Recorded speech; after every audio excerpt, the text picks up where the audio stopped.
പേരെങ്ങനെയാ? എൻ്റെ പേര് ബേബി. ഇത് വാർഡ് ഏതാ? വാർഡ് 2, രണ്ടാം വാർഡ്, അഞ്ഞൂറ്റിമംഗലം താലൂക്ക് മീനച്ചിൽ താലൂക്ക്. അതെ, ഇത് ഈ നാട്ടിലുള്ള എല്ലാവർക്കും ഭീഷണിയായിട്ടാണ് ഈ പ്ലൈവുഡ് ഫാക്ടറി ഇപ്പം അവർ നടത്താൻ തീരുമാനിച്ചിരിക്കുന്നത്. അത് ജനങ്ങൾക്ക് ഉണ്ടാകുന്ന ബുദ്ധിമുട്ടിനെക്കുറിച്ച് അവർ ചിന്തിക്കുന്നില്ല. ഇവിടെ ജനങ്ങൾ തിങ്ങിപ്പാർക്കുന്നൊരു ഏരിയയാണ്. പിന്നെ 3 വശവും മലകൾ ചുറ്റിപ്പെട്ട് നിൽക്കുന്ന സ്ഥലത്താണ് ഇവർ. അതെ അതെ, 3 സൈഡും അങ്ങനെ മല കൊണ്ട് ചുറ്റിപ്പെട്ട് നിൽക്കുന്ന സ്ഥലത്താണ് ഇത് സ്ഥാപിക്കാൻ തീരുമാനിച്ചിരിക്കുന്നത്. അപ്പം ഇത് ഉണ്ടാകുന്ന പുക ഇവിടെ തങ്ങി നിൽക്കും, ഭാഗത്തേക്ക് പോകാനുള്ള സാധ്യത കുറവാണ്. പിന്നെ മലിനജലം മൂലം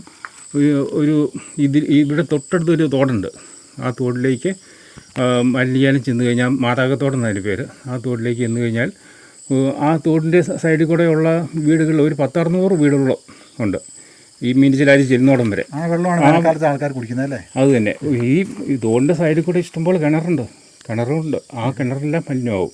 ഇവിടെ തൊട്ടടുത്ത് പിന്നെ സ്കൂളുണ്ട്, അംഗൻവാടിയുണ്ട്. അവിടെയെല്ലാം ഉപയോഗിക്കുന്ന ഈ തോടിനോട് ചേർന്ന് ഇങ്ങനെ സ്ഥിതി ചെയ്യുന്ന കിണറിൽ നിന്നുള്ള വെള്ളം ഉപയോഗിക്കുന്നത്. പിന്നെ ഇതിൻ്റെ അകത്തുനിന്ന് ഇവരുപയോഗിക്കുന്ന പശയുണ്ടല്ലോ, അത് വില കുറഞ്ഞ പശയാണ്. അപ്പോൾ അതിൻ്റെ അകത്തുനിന്ന് ഈ ഫോർമാലിഹൈഡ് എന്ന് പറഞ്ഞൊരു രാസം, ഒരു പദാർത്ഥം കൊണ്ട് വരുന്നുണ്ട്. അതിന് നിറവും മണമൊന്നും ഇല്ലാത്ത, നമുക്കറിയാൻ പറ്റത്തില്ല. അത് ഈ അന്തരീക്ഷത്തിൽ തങ്ങി നിന്ന് മഴ പെയ്യുമ്പോൾ നമ്മൾ ഇതിൻ്റെ ഭൂമിയിലേക്ക് അല്ലെങ്കിൽ നമ്മളിലേക്ക് വരും, കിണറിലേക്കൊക്കെ വരും. അത് വളരെ ക്യാൻസർ ഉണ്ടാക്കാൻ സാധ്യത. രാജ്യങ്ങളിലൊക്കെ ബഹിഷ്കരിക്കുന്ന സംഭവം അല്ലേ? അതെ, വിദേശ രാജ്യം അമേരിക്കയിലേക്ക് എന്ന് പറഞ്ഞാൽ ഇത് ബാൻ ചെയ്ത് വെച്ചിരിക്കുക. പക്ഷേ ഇവിടെ വിലക്കുറവായ കാരണമാണ് ഇവർ ഈ പശ ഉപയോഗിക്കുന്നത്. അവർക്ക് ലാഭം ഇതാണല്ലോ, അതുകൊണ്ടാണ് ഇവർ ഉപയോഗിക്കുന്നത്. എന്തായാലും ഈ ഫാക്ടറി ഇവിടെ വന്നു കഴിഞ്ഞാൽ ഇവിടുത്തെയുള്ള ജനങ്ങളുടെ ജീവിതം വളരെ ദുസ്സഹമായിരിക്കും. ഈ അഞ്ഞൂറ്റിമംഗലം ഈ ഫ്ലൈവുഡ് ഫാക്ടറിയുടെ അടുത്തുനിന്ന് എത്ര ദൂരമുണ്ട് വീട്ടിലേക്ക്? എൻ്റെ വീട്ടിലേക്ക് ഒരു 100 മീറ്റർ കൂടെ ഇല്ല കേട്ടോ. ഇത് ഈ കാണുന്ന പണി കണ്ടായിരുന്നു, JCBയുടെ പണികളൊക്കെ ഉണ്ടെന്ന് തോന്നുന്നു. പക്ഷേ സ്ഥലം മേടിച്ച ആളെ കണ്ടിട്ടുണ്ടോ? സ്ഥലം മേടിച്ച ആളെ ജസ്റ്റ് ഞാൻ കണ്ടിട്ടുണ്ട്, പക്ഷേ എനിക്ക് വലിയ പരിചയമൊന്നുമില്ല. അങ്ങനെ ഈ അഞ്ഞൂറ്റിമംഗലം ഈ ഫ്ലൈവുഡ് ഫാക്ടറിയുടെ അതിര് ചേർന്നാണോ ചേട്ടൻ്റെ സ്ഥലമുണ്ടോ? ഫാക്ടറിയുടെ അതിര് ചേർന്നില്ല, ഒരു പറമ്പിൻ്റെ ഇട. സാധാരണ ഭൂമി മേടിച്ച് കഴിയുമ്പം ഈ അതിർത്തിയോടനുബന്ധിച്ചുള്ള ആൾക്കാരൊക്കെ വിളിച്ചു കൂട്ടുകയും അങ്ങനെ അളന്ന് തിട്ടപ്പെടുത്തുന്നൊരു രീതിയുണ്ട്. ഇവർ ഈ ഭൂമി അളന്നാണ് മേടിച്ചത്?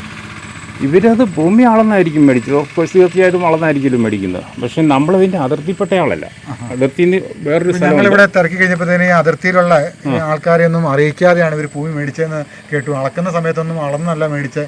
അളന്നു കാണുമായിരിക്കാം, പക്ഷെ അയലോക്കംകാരെ ആരെയും അയലോക്കംകാരൊന്നും അറിയിച്ചിട്ടില്ല. അതാണ് ഞാൻ അറിയിച്ചിട്ടില്ല. അങ്ങനെ ഒരു ചടങ്ങില്ല. സാധാരണ ഭൂമി മേടിച്ച് കഴിയുമ്പോൾ തൊട്ട് ചേർന്ന് കിടക്കുന്ന ആൾക്കാരെ വിളിച്ച് ഭൂമി കണ്ട് തിട്ടപ്പെടുത്തി എന്തെങ്കിലും തർക്കങ്ങളുണ്ടോന്ന് ചോദിക്കുകയല്ലേ?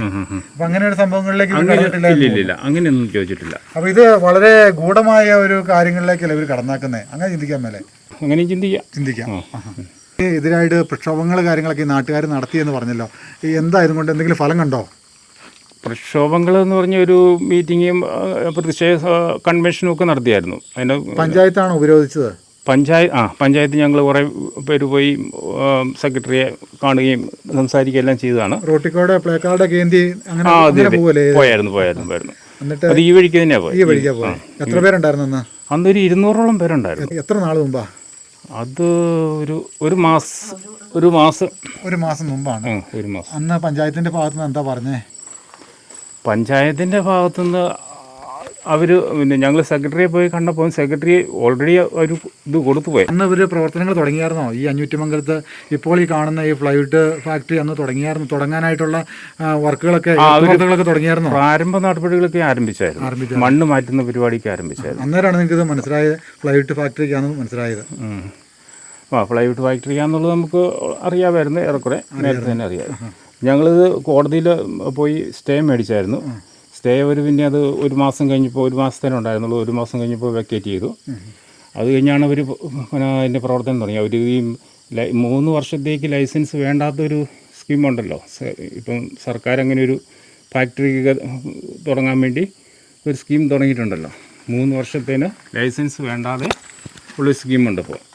ഇവർ ഉണ്ടാക്കിയാക്കുന്ന സ്കീമല്ല, പുതിയതായിട്ട് ജനങ്ങളെ ഇതുപോലെ തന്നെ വഞ്ചിക്കാനായിട്ട് ഉണ്ടാക്കിയ സ്കീമാന്ന് തന്നെയല്ലേ നമുക്ക് പറയാൻ പറ്റും. അതെ അതെ. ചേട്ടൻ എന്താ ചേട്ടാ ജോലി?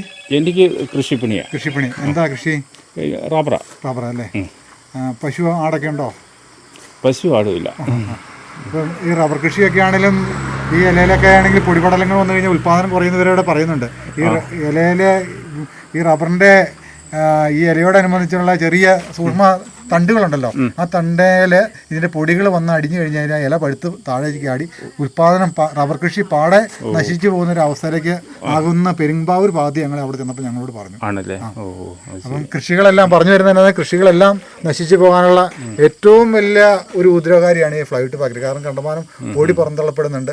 അത് പശു ഉണ്ടോയെന്ന് ഞാൻ ചോദിച്ചത്, ഈ പുല്ലുകളിലൊക്കെ ആണെങ്കിലും വന്ന് ഈ പൊടി വന്ന് ചാടിക്കഴിഞ്ഞാൽ അത് മൃഗങ്ങളെ അകത്താക്കിയ ദഹനം പോലും നടക്കത്തില്ല. അങ്ങനെ മൃഗങ്ങൾ മരിച്ചു ചത്തുപോകും. അതുപോലെ തന്നെ ആടുകൾ, അങ്ങനെയുള്ള അത് മനുഷ്യജീവനെ തന്നെ ബാധിക്കും. ഇവിടെ തൊട്ടപ്പുറം ഈ നേരെ ഓപ്പോസിറ്റ് വീട്ടിൽ തേനീച്ച കൃഷിയുള്ളതായിട്ട് കണ്ടു. അപ്പോൾ പുള്ളിയുടെ ഉപജീവനമാർഗ്ഗം തേനീച്ച കൃഷിയാണ്. ഈ ഫ്ലൈറ്റ് ഫാക്ടറി ആയിട്ടുള്ള ദൂരം എന്ന് പറഞ്ഞു കഴിഞ്ഞാൽ 10-30 മീറ്ററേ ഉള്ളൂ. എനിക്കും തേനീച്ച കൃഷിയുണ്ട്. തേനീച്ചകളൊക്കെ നന്നായിട്ട് ബാധിക്കും ഇത്. കാരണം ഇത് ഈ പൊടിപടലങ്ങൾ തേനീച്ചയ്ക്ക് പറന്നു പോകാൻ കാരണം ഈ പൂമ്പൊടിയും തേനും തേനീച്ചയുടെ കാലയിൽ ഒട്ടിച്ചാണ് ഇത് കൂട്ടിലേക്ക് പോകുന്നത്. അപ്പോൾ ഈ പൊടിപടലങ്ങൾ ഇതിന്റെ കാലയിൽ ഒട്ടിപ്പിടിച്ചു കഴിഞ്ഞ് കഴിഞ്ഞാൽ ഇതിന്റെ കൂട്ടിലേക്ക് ഇത് പോയി കയറാൻ പറ്റിയാലൊരു അവസ്ഥയിലേക്ക് വരും.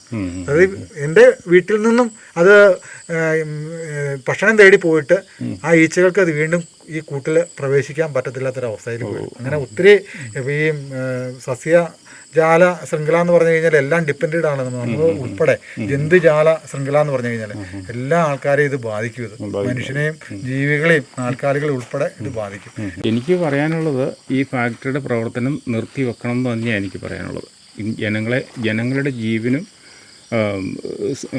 ഭീഷണിയായിട്ടുള്ള ശരിക്കും പറഞ്ഞാൽ ജീവന് ഭീഷണി തന്നെ, ജീവന് തന്നെയാണ് ഭീഷണി. ഇത് ജീവന് ഭീഷണിയായിട്ടുള്ള ഈ ഫ്ലൈറ്റ് ഫാക്ടറി വർക്ക് നിർത്തിവെക്കണം എന്നാണ് എനിക്ക് പറയാനുള്ളത്.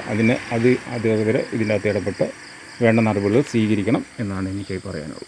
തീർച്ചയായിട്ടും ഒത്തിരി സന്തോഷം ചേട്ടാ, കാണാനും പരിചയപ്പെടാനും പറ്റിയതിൽ. കാരണം വരുന്ന ആളുകളിലേക്ക് ഇതിനൊരു ശാശ്വതമായ പരിഹാരം ഉന്നതാധികാരികൾ, അറിവുള്ള ആൾക്കാർ നമ്മുടെ നാട്ടിൽ ഇങ്ങനെയുള്ള കാര്യങ്ങൾ ഈ വീഡിയോ കാണുന്ന ആൾക്കാർ ഇതിനെ സംബന്ധിച്ച് ജനങ്ങളുടെ ബുദ്ധിമുട്ടിനെ, ജനങ്ങളുടെ ജീവനെ ഹനിക്കുന്ന രീതിയിൽ ജീവജാലങ്ങൾ തേനീച്ചകളുടെ ഉൾപ്പെടെ ജീവനെ ഹനിക്കുന്ന രീതിയിലുള്ള ഒരു പ്രവർത്തന പദ്ധതി ഈ ഫ്ലൈറ്റ് ഫാക്ടറി ജനങ്ങൾക്കും ജീവജാലങ്ങൾക്കും വളരെയധികം ബുദ്ധിമുട്ടുണ്ടാകും. വരുന്ന ആളുകളിൽ അറിവുള്ള ആൾക്കാർ, ഈ അറിവില്ലാത്ത ആൾക്കാർ ഭരിക്കുന്നുണ്ട്, അവരെങ്കിലും ഇന്ന് പറഞ്ഞ് മനസ്സിലാക്കി എത്രയും പെട്ടെന്ന് ഒരു ശാശ്വത പരിഹാരം എന്ന പോലെ ഇത് ഉടനടി ഇതിനൊരു നീക്കുപോക്കുണ്ടാക്കി ഇത് പൂട്ടിച്ച് അല്ലെങ്കിൽ ഈ പ്രവർത്തനങ്ങൾ നിർത്തലാക്കി ഈ നാട്ടുകാരുടെ ഭാഗത്തുനിന്ന് ഡിഗ് ന്യൂസ് കേരള സംസാരിക്കുകയാണ്. ഇന്ന് നമ്മൾ വീഡിയോ ക്ലോസ് ചെയ്യുന്നു. വരുന്ന ആളുകളിലേക്ക് ഇപ്പം ഇത് 3 സ്ഥലങ്ങളിലാണ്. ആദ്യം നമ്മൾ വീഡിയോ എടുത്തത് ചെങ്ങളം കിടാക്കുഴി എന്ന് പറഞ്ഞ സ്ഥലത്തായിരുന്നു. രണ്ടാമത് നമ്മൾ പോയത് വലിയ കാവുംപുറം എന്ന സ്ഥലത്താണ്. ഇത് രണ്ടും ഭരണങ്ങാനം പഞ്ചായത്തിൻ്റെ കീഴിലുള്ളതാണ്. ഇപ്പോൾ നമ്മൾ നിൽക്കുന്ന അഞ്ഞൂറ്റിമംഗലം, ഈ പഞ്ചായത്ത് വരുന്നത് തലപ്പലം പഞ്ചായത്താണ്. അപ്പോൾ ഈ ഏരിയയുടെ ഒരു 20 കിലോമീറ്റർ ചുറ്റളവിൽ ഇനിയും 41ഓളം ഫ്ലൈറ്റ് ഫാക്ടറികൾ പാതി പ്രവർത്തനം തുടങ്ങി നിൽക്കുന്നുണ്ട്. അവിടെയെല്ലാം നമ്മൾ പോയി 1 by 1 ആയിട്ട് ഓരോ ദിവസങ്ങളിലും നമ്മൾ ഓരോരോ സ്ഥലങ്ങളിൽ കൂടെ നമ്മളിങ്ങനെ കവർ ചെയ്ത് പോയിക്കൊണ്ടിരിക്കുകയാണ്.